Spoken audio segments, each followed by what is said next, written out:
जी जी, जगह, तो हम आकाश को ले लेते हैं। जी आकाश, मैं भी इजाजत चाहता हूँ ताकि जगह बन जाए। ठीक है, शुक्रिया अली भाई। हेलो जी भाई आकाश। जी, सलाम सबको। जी हाँ, फरमाएं।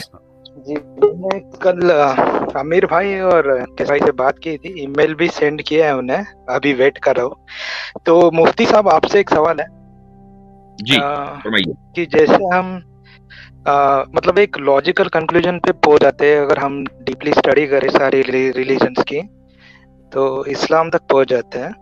तो मेरा ये सवाल है कि मतलब वहां पहुंचने के बाद हम उसको बंद क्यों कर देते हैं? जैसे उसमें भी बहुत सारी माइथोलॉजिकल स्टोरीज है, जैसे मेराज वाली जर्नी होगी, या केव वाली कहानी जिसमें 300 साल का कुछ किस्सा है, और बहुत सारे ऐसे हैं। मतलब तो उन पे बिलीव कैसे करें? मतलब वहाँ कौन सा लॉजिक यूज करें? मैं समझता हूं कि अगर आप ऑनेस्टली लॉजिक यूज कर रहे हैं तो आप इन इवेंट्स को कभी भी मेथोलॉजी नहीं कहेंगे। ये जो मेथोलॉजिकल आपके यहाँ चीजें पाई जाती हैं वो हिंदू मेथोलॉजी है। उसको आप लीप ऑफ फेथ की बुनियाद पर तो यकीन कर सकते हैं कि हाँ जी ठीक है, चलो अब किताबों में लिखा हुआ तो क्या करें। हम इस बुनियाद पर यकीन नहीं करते हैं कि महज इसलिए कि इसमें बुखारी में या मुस्लिम में या तिरमिजी में कोई वाकया आ गया तो अब इसलिए आ गया तो हमें यकीन करना है। नहीं, हमारे पास उसकी जो लॉजिकल रीजनिंग है हर एक की वो मौजूद है, और वो चाहे हर एक आदमी जरूरी नहीं है कि उस तक पहुंच सके। बहुत से मुसलमान सिर्फ इसलिए यकीन रखते हैं जो कि कुरान में है, जो कि हर एक मुसलमान के अंदर उस लॉजिकल अप्रोच की सलाहियत नहीं होती है। तो आप इसको ये ना कहें कि ये इस्लामिक मिथोलॉजी है। हिंदू मिथोलॉजी से इस्लामिक मिथोलॉजी उसको इक्वेट ना करें, दोनों जमीन आसमान का फर्क है। असल चीज ये है कि अगर आप लॉजिकल रीजनिंग को इस्तेमाल करते करते करते करते नैरो डाउन करते करते इस्लाम तक पहुंचाए कि भाई मुझे अब इस्लाम ही सबसे ज्यादा सही लग रहा है, तो पहला आपका कदम तो ये होना चाहिए कि आप इस्लाम को कबूल करें, और उसके बाद फिर जो डिटेल्ड है, मसलन चाहे वो 300 साल के वाला किस्सा हो या मेराज पे जाने वाला किस्सा हो, फिर उसके बाद आप उसकी तहकीक करेंगे तो इंशाल्लाह आप हक तक पहुंच जाएंगे। तो मुझे तो आप ये बताएं कि आपने तहकीक की तो क्या आप इस्लाम की जो फंडामेंटल वैल्यूज हैं, कोर वैल्यूज हैं, जिस पर अल्लाह पर ईमान, रसूल पर ईमान, किताबों पर ईमान, रोज़े जज़ा पर ईमान, जन्नत जहन्नम पर ईमान, क्या आप इन पर यकीन रखते हैं या नहीं रखते हैं? अगर इन पर यकीन नहीं है तो बाकी सब चीजें तो सेकेंडरी हैं। नहीं, मेरा जर्नी ऐसा रहा है कि मैंने इसको स्टडी भी किया है और 2-3 साल मतलब मैंने नमाज भी पढ़ी है, लेकिन फिर मेरे इसमें कंफ्यूजन आना स्टार्ट हुए। जैसे ये एक्स मुस्लिम मूवमेंट है, या मैंने अलग अलग लोगों को सुनना स्टार्ट किया, तो फिर मेरे डाउट्स, मतलब मैं उस तरीके से नहीं सोचता था पहले। जैसे मैं एक होली बुक है, मेरे को अच्छा लग रहा है उसके जो भी चीजें हैं वैसे पढ़ रहा था, लेकिन इन्होंने अलग अलग एस्पेक्ट लाए ना उसमें कि ये कैसे क्या हो सकता है, मतलब मेराज में, मतलब ठीक है। मैंने जो आपसे पूछा, क्या आप जो इस्लाम की वैल्यूज, बुनियादी जो अकायद हैं, क्या आप उन पर यकीन रखते हैं? चले आपने नमाज पढ़नी छोड़ दी, व्हाटएवर, उन पर जो जिस पर इस्लाम खड़ा है, क्या आप उन पर यकीन रखते हैं? अल्लाह एक है, उसके रसूल हैं, उसकी किताबें हैं, उसके मलाइका हैं, रोजे जजा है, जन्नत व जहन्नम है, तकदीर है। इन चीजों के ऊपर आप यकीन रखते हैं या नहीं रखते? हाँ, ये तो मानता हूँ मैं। मतलब जन्नत जहन्नम का तो नहीं बोल सकता, लेकिन तौहीद और रसूल की बात तो है, मतलब वो मानता हूँ मैं। ठीक है, अल्लाह ताला एक है और इसी तरीके से उसने रसूल भेजे, आप इसको मानते हैं, सही है। जन्नत जहन्नम नहीं मानते आप? हाँ, मतलब वो मेरे हिसाब से वो मतलब कुछ प्रूफ भी नहीं है, मतलब और कोई गया और आया ऐसा तो पता नहीं, मतलब। लेकिन मैं करता था पहले, लेकिन अभी सच बोले तो अभी मतलब इतना कंफर्म नहीं है। चले मैं ये पूछता हूँ कि क्या इस दुनिया के बाद, इस दुनियावी जिंदगी के बाद कोई दूसरी जिंदगी है, उस पर आप यकीन रखते हैं? मेरे हिसाब से तो होनी चाहिए, मुझे भी तो एंड नहीं होना चाहिए, ऐसा लगता है होना चाहिए। फितरत का तकाज़ा है ना, यानी इस जिंदगी का कंटिन्यू होना मरने के बाद भी ये हमारी फितरत का तकाज़ा है, ये एक फितरी चीज है। और फितरत का तकाज़ा मैं किस तरीके से, मैं वो बता देता हूँ। वो इस तरीके से है कि एक आदमी इसको इस बात का यकीन रखता है कि इस दुनिया के अंदर 100% यानी 100% इंसाफ मुमकिन नहीं है, पॉसिबल नहीं है कि 100% इंसाफ मिल जाए, और हम ये चाहते हैं कि 100% इंसाफ मिले। ये हमारी इंसाफ और अदल, जस्टिस, ये हमारी ऑब्जेक्टिव मोरालिटी है। हर आदमी ये चाहता है कि मुझे 100% इंसाफ मिले। मैं उसकी एक मिसाल, 2 मिसाल देता हूं। एक मिसाल ये है कि मसलन आपसे किसी ने ये बात कही कि भाई फला आदमी जो है ना वो तुम्हारे खिलाफ कॉन्स्पिरेसी कर रहा है, बहुत बड़ा तुम्हारा दुश्मन है और उसने ऐसा किया वैसा किया और सब झूठ कहा उसने आपसे, लेकिन आप आउटरेज हो गए और आपने जाकर उसको गोली मार दी, ठीक है। उसके बाद आप गिरफ्तार हो गए, मसलन कानून आपको सजा देगा, जो भी सजा होगी। तो हो सकता है कि लोग ये कहें कि भाई जो कातिल है उसको इंसाफ मिल गया, मकतूल है उसको भी इंसाफ मिल गया, लेकिन जिस आदमी ने झूठ बोला उसकी सजा का क्या? कोई कानून उसको नहीं रोकेगा, क्योंकि उसने सिर्फ बोला, उसने आपको इंस्टिगेट नहीं किया, उसने ये नहीं कहा कि जाके मारो, उसने सिर्फ आपको एक इंफॉर्मेशन दी, इंफॉर्मेशन के ऊपर आपने एक्ट किया और इंफॉर्मेशन वो फॉल्स थी, तो अब उसकी सजा का क्या? जबकि असल कत्ल की जो बुनियाद है उसी शख्स की इंफॉर्मेशन बनी है, उसको आखिर कहां सजा मिलेगी? इस दुनिया में तो मिलने से रही, आखिरत में ही मिलनी है उसको, वरना फिर इंसाफ का जो कॉन्सेप्ट है वो इनकम्प्लीट रह जाता है। एक और मिसाल देता हूं मैं, मान लीजिए आपके पास बहुत पैसा है, आपने एक हॉस्पिटल बनाया, आपकी मिसाल नहीं दे रहा हूं, किसी दूसरे की दे देता हूं। उसने एक हॉस्पिटल बनाया और हॉस्पिटल बनाते ही अगले दिन उसका इंतकाल हो गया, लेकिन उस हॉस्पिटल से लाखों लोगों ने फायदा उठाया, लाखों लोगों ने उससे नफा उठाया। अब सवाल ये कि उस आदमी को उसका फल मिलना चाहिए या नहीं मिलना चाहिए? उसने इतना बड़ा काम किया कि लाखों लोग उससे फायदा उठा रहे हैं, उसका फल उसको अगर नहीं मिलेगा तो ये भी नाइंसाफी है, उसका फल उसको कहीं ना कहीं मिलेगा। तो हमारी फितरत का तकाजा ये है कि इंसाफ 100% हमें मिले। उसके लिए जरूरी है कि ये दुनियावी जिंदगी जो है उसके बाद भी आगे कोई ना कोई जिंदगी हो, रोजे जजा हो, जहां खुदा ताला जिसने हमें बनाया है वो हमारे कामों का यानी हिसाब ले और उसके मुताबिक वो फैसला करे। तो इसलिए आगे की जिंदगी ये फितरत का तकाजा है, और जब आगे की जिंदगी में हिसाब होगा और हिसाब के बाद रिवॉर्ड और पनिशमेंट है, तो उसी के लिए जन्नत और जहन्नम भी फितरी है। मुझे बताइए कि इसमें कौन सी चीज इलॉजिकल? हाँ नहीं, ये आफ्टर लाइफ मतलब जस्टिस के हिसाब से तो सही है, क्योंकि अभी इंडिया में भी देखे तो 2 से 3 करोड़ केसेस तो पेंडिंग है कोर्ट में, तो उनको इंसाफ कैसे मिलेगा? मतलब यहाँ तो मिलेगा ही नहीं। तो ये अच्छा, तो सही और है, मतलब कातिल को भी हमेशा मकतूल को इंसाफ मिले कोई जरूरी नहीं। एक आदमी ने 100 कत्ल किए, अब कातिल को आप एक ही मर्तबा तो डेथ पेनल्टी देंगे ना, 100 मर्तबा तो नहीं देंगे। राइट। तो इंसाफ मिलने का कोई तरीका 100% इस दुनिया में नहीं है। ये जरूरी है कि आफ्टर लाइफ हो, और जब आफ्टर लाइफ हो तो जन्नत और जहन्नम का होना भी जरूरी है, चूंकि सजा और जजा तो वही है ना। अब मुझे बताइए कि इसमें कौन सी चीज लॉजिकल है, या ये तो फितरत का तकाजा। मैंने कोई आपको फिलोसॉफिकल आर्ग्यूमेंट नहीं दिया, मैंने कोई एरिस्टोटल और प्लेटो को जो है वो कोट नहीं किया। जो कुछ है वो बिल्कुल फितरत का तकाजा है, कॉमन सेंसिकल बात है। मुझे बताएं कि इसमें कौन सी चीज आपको गलत लग रही है? नहीं, इसमें तो कोई गलत नहीं है, सही बात। तो ठीक है, अब आपका ईमान जन्नत और जहन्नम पर रिस्टोर हुआ कि नहीं हुआ? जी जी ठीक है। अब आ जाते हैं, ये जो 2 आपने मिसालें दी हैं मेराज की और इसी तरीके से असहाबे कहफ की, कैसर भाई इस ताल्लुक से मैं आप कुछ कहना चाहेंगे? जी बिल्कुल। देखिए, जो मिराज के हवाले से जो बातें हैं उसके तो वहाँ उस वक्त पे भी आई विटनेसेस मौजूद थे, वो लोग जिनके रास्ते में काफ़िले वाले मुलाकातें हुई, सही फोर्थ, वो तो सारी रवायत में मौजूद हैं। But that essentially is not the important thing. असल चीज़ ये नहीं है कि वहाँ पे लोग मौजूद हैं और फिर वो सारा। जब हम बात करते हैं किसी मौजज़े की तो इट नेसेसिटेट्स के उससे अकल जो है वो आजिज़ आ जाए, अगरचे उसके भी फ़िज़िकल प्रोसेसेस हैं।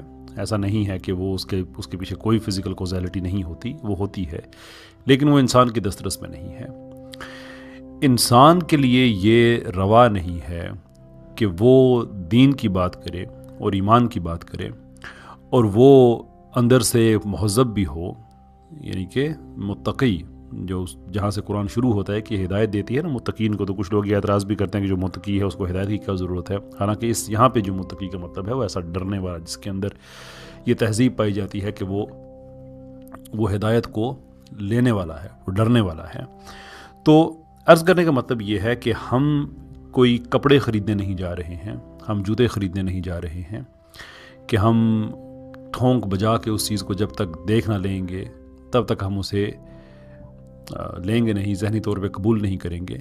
बल्कि हम जब मुत्तकी हैं, और इसका मतलब ये भी नहीं है कि जो कुछ हमें बता दिया जाए हर तरह की कहानी को हम मान लें, ऐसा भी नहीं है।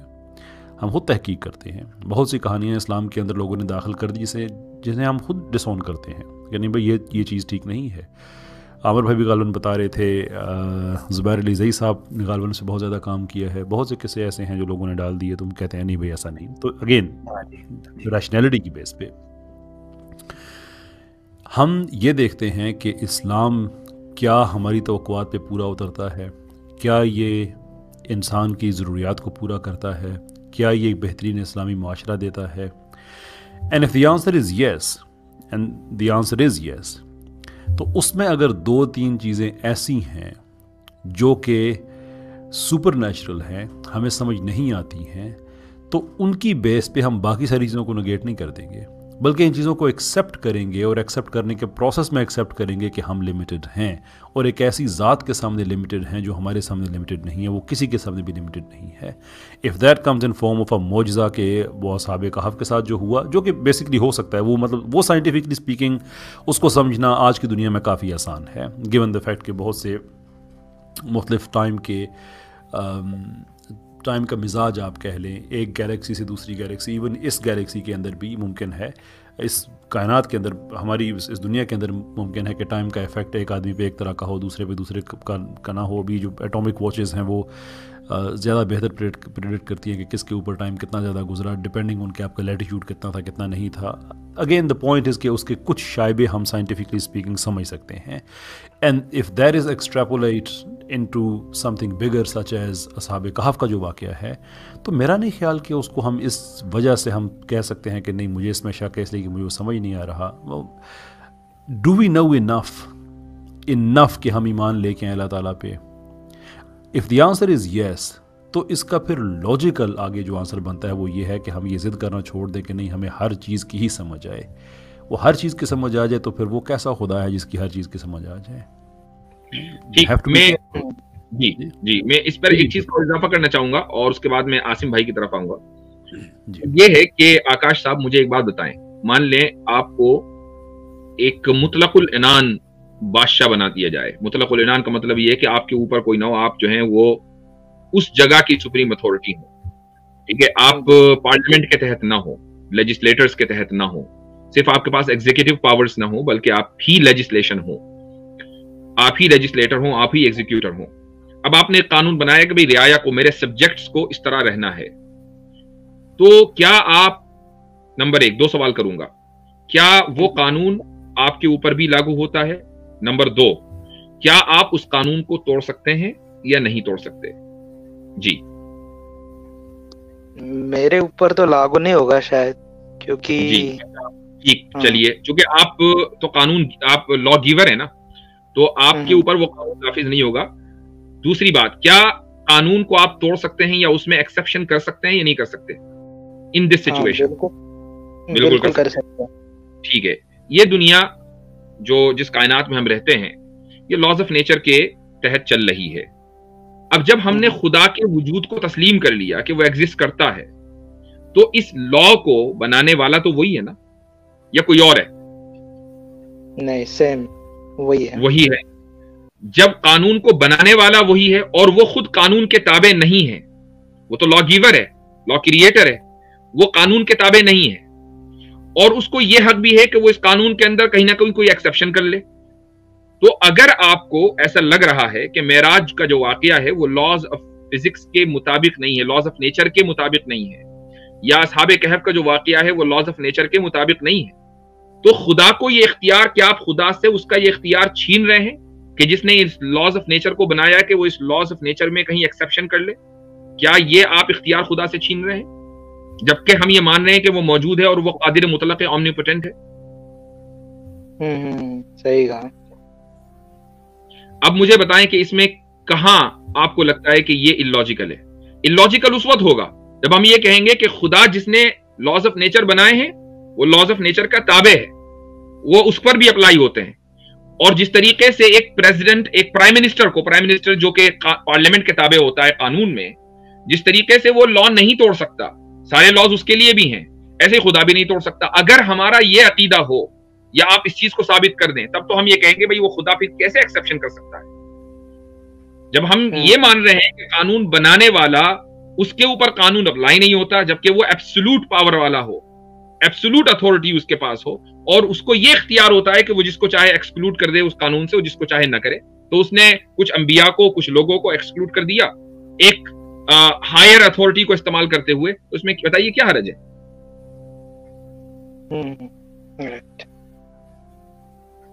अब बताएं आपके, क्या आपका ईमान रिस्टोर हुआ या नहीं हुआ?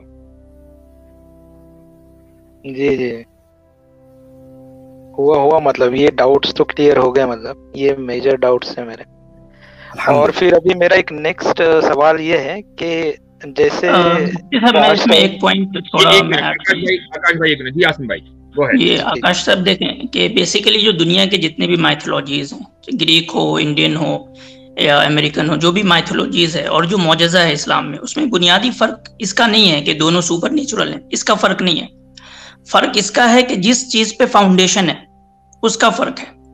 कि हमारे यहाँ इसका फाउंडेशन है अल्लाह रब्बुल इज़्ज़त की ज़ात, कादिर मुतलक की ज़ात, और उससे ये चीज जो है वो ये नहीं है कि उसके कुदरत में नहीं है, उसकी ताकत में, उसके पावर में नहीं है, ऐसा नहीं है। तो जिस चीज पे फाउंडेशन है ना ग्रीक माइथोलॉजी की, उसकी पहली बुनियादी साबित नहीं होती, इसलिए बाद में जो सुपर नेचुरल फिनोमेना है वो उस पे हम उसको कहते हैं कि वो मिथ है।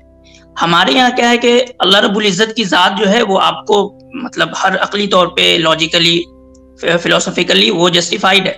तो जब पहली सीढ़ी जब जस्टिफाइड है तो फिर हम उसकी बुनियाद पे दूसरी, तीसरी, चौथी, पांचवी जितनी चाहे उतनी सीढ़ियां बना सकते हैं। तो बेसिक ये डिफरेंसेस है जो भी दुनिया के दूसरे माइथोलॉजीज हैं।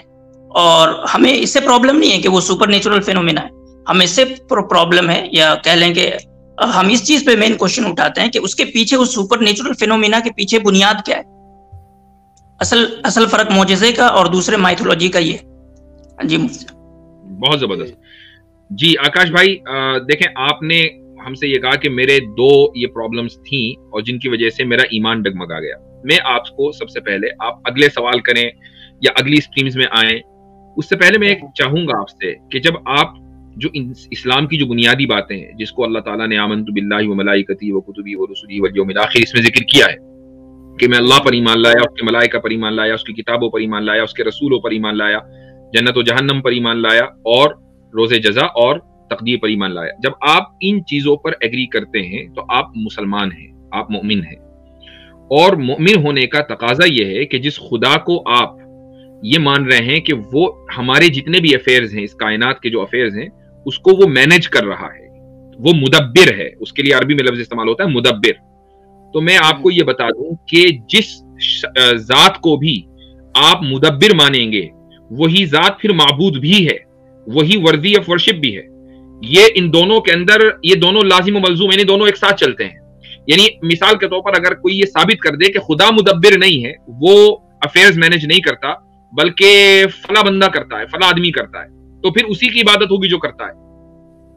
लेकिन जब हम ये मान रहे हैं कि खुदा ही करता है, वही इस कायनात को बनाने वाला, वही इस निजाम को चलाने वाला, तो फिर इबादत उसी की होगी। अब जब आपने एक चीज को तस्लीम कर लिया और उसके बावजूद आपने नमाज पढ़नी छोड़ दी, तो मैं ये चाहूंगा कि आप अपने उस रास्ते पर वापस आएं और इबादत शुरू करें। ठीक है, ये आपके ईमान का और आपके खुद अपने जमीर की आवाज है, या आपकी इस बात का तकाजा है जो आपने कही है कि आप उसकी इबादत शुरू करें। रही ये बात कि इस तरह के सवालात आपके आते रहेंगे, वो ये ऐसा नहीं कि सवालात का सिलसिला खत्म हो जाएगा, हम में से हर एक को आते हैं सवाल, हम तहकीक करते हैं। अब आप मुर्तदों की स्ट्रीम पे जा रहे थे और उल्टी सीधी उनसे बातें सुनते थे, आप मुतासिर हो गए। आप हमारी स्ट्रीम पर आए, 5 मिनट के अंदर अल्हम्दुलिल्लाह आपके शुबहात दूर हो गए। तो आप से मैं ये चाहूंगा कि आप हमारी जो स्ट्रीम्स हैं उसके रेगुलर विजिटर बने और हमसे अगर कोई सवाल हो तो आकर कर लें, कबल इसके कि आप कोई फैसला करें कि यार मुझे तो ये समझ में नहीं आ रहा है, चलो यहाँ से निकलो। तो मुफ्ती साहब, मेरा ये सवाल है अभी फिलहाल, एक ये लास्ट सवाल है। तो अभी जैसे नमाज फर्ज है, ठीक है, तो अभी मेरा ये सवाल है कि as a like kind of meditation हम ये कर सकते हैं, जैसे मैं रिमेम्बर कर रहा हूँ 5 times a day एक पर्टिकुलर वर्स या जो भी कुछ लिसन कर रहा हूँ, rather than doing it physically like all the steps, रुकू, सजदा, वो सारी चीजें। नहीं, बिल्कुल नहीं कर सकते, बिल्कुल नहीं कर सकते। और उसकी वजह यह है कि खुदा ने एक तरीका दिया है कि मुझे याद करने का ये तरीका है। ठीक है, तरीका भी उसी ने बताया ना कि मुझे याद करने का ये तरीका है। अब हम ये कहें कि नहीं जी, मैं खुदा ताला मानता तो मैं आप ही को हूं, ये भी मानता हूं कि आप क्रिएटर हैं, ये भी मानता हूं कि आप सारे अफेयर्स मैनेज करते हैं, तरीका मेरा चलेगा। अब मुझे बताएं कि अगर आप किसी बादशाह के दरबार में जा रहे हैं और वहां पहुंचने के कुछ प्रोटोकॉल्स हों, तो प्रोटोकॉल्स आप फॉलो करना पड़ेगा आपको। आप ये नहीं कहेंगे नहीं जी जाऊंगा, मैं आपके दरबार में आऊंगा जरूर, लेकिन मैं अपनी मर्जी से आऊंगा और अपने प्रोटोकॉल्स के हिसाब से आऊंगा, मैं आपके प्रोटोकॉल्स को नहीं मानूंगा। ये मुमकिन नहीं है।